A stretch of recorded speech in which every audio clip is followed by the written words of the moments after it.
15 കാര്യങ്ങൾ എൻ്റെ ഉമ്മത്തുകൾ ചെയ്യൽ തുടങ്ങിയാൽ, അങ്ങനെ കുറേ 15 കാര്യങ്ങൾ റസൂൽ എണ്ണി. ഞാനിപ്പോൾ ആ കാര്യങ്ങളൊന്നും എണ്ണില്ല.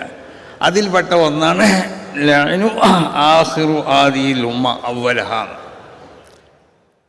അതിന് പല വ്യാഖ്യാനങ്ങളുണ്ടെങ്കിലും അതിൻ്റെ ഒരു വ്യാഖ്യാനമാണ് ഞാൻ പറയുന്നത്.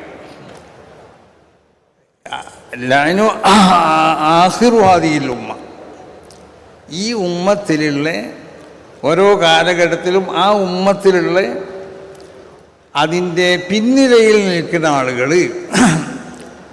അവർ അതിൻ്റെ മുൻനിരയിൽ നിൽക്കുന്ന ആളുകളെ എന്താക്കുക, ശപിക്കുകയാണ്. അപ്പോൾ മുൻനിരയിൽ നിൽക്കുന്ന ആളുകളെ പിന്നിരയിൽ നിൽക്കുന്ന ആളുകൾ ശപിക്കണ ഒരു കാലഘട്ടം വന്നാൽ, ആ കാലഘട്ടമാണ് ഇപ്പോൾ ഉള്ളത്. എന്നാൽ ഹല്ല ബിഹിം അൽ ബലാ എന്ന് മാത്രമല്ല ഫർത്തഖിബൂരിഹൽ അംറാ. അപ്പോൾ ചില ചുവന്ന കാറ്റൊക്കെ വരാൻ പോകുന്നാണ് പറയണത്.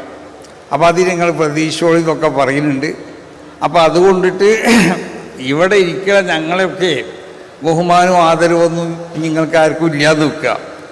എന്നാലും നിങ്ങളൊക്കെ ബഹുമാനിക്കേണ്ട ആദരിക്കേണ്ട ചില ആളുകളൊക്കെ ഈ സദസ്സിലുണ്ട്. മഹത്തുക്കളാവുന്ന അല്ലാഹുവിൻ്റെ അമ്പിയാക്ക് അവരുടെ മുഖദ്ദസായ അർവാഹികളുണ്ട്, അല്ലാഹുവിൻ്റെ ഔലിയാവിൻ്റെ മുഖദ്ദസായ അർവാഹികളുണ്ട്, മലായിക്കത്തിൻ്റെ മുഖദ്ദസായ അർവാഹികളൊക്കെ ഇവിടെ ഉണ്ട്. അവരെ കാണാൻ നമുക്ക് കഴിയണില്ല. എന്താ കാരണം? ഞാൻ പറഞ്ഞല്ലോ, നമ്മളെ കണ്ണ് അവരെ കാണാൻ പറ്റിയ നിലക്കുള്ള ഒരവസ്ഥയിലല്ല ഉള്ളത്. ആ നിലക്ക് കണ്ണിക്ക് വിശുദ്ധി ഉണ്ടായിക്കഴിഞ്ഞാൽ അവരെ നമ്മൾക്ക് കാണാൻ കഴിയും.